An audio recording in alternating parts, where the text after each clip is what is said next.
He is hoping the jury will spare his life, but new video of a defiant marathon bomber may not help his case.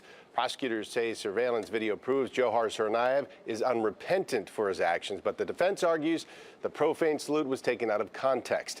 Fox 25's Catherine Prada live outside federal court with a look at what we can expect from day 3 of the penalty phase. Good morning, Catherine.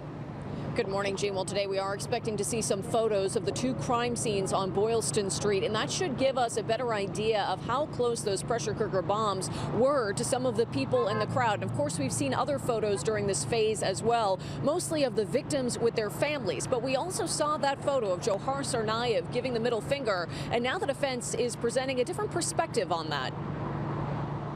The victims and survivors of the marathon bombings were people with dreams and everyday lives. Those lives were ended or changed forever in a moment. But as we hear their stories, there's little insight as to what's going through Dzhokhar Tsarnaev's mind as he sits just feet away.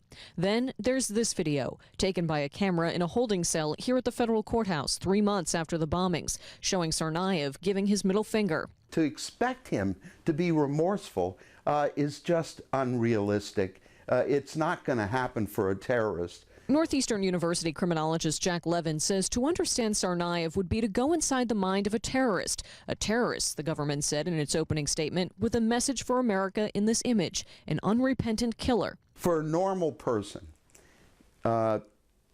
these were hideous crimes. But for the defendant himself, they were wonderful accomplishments.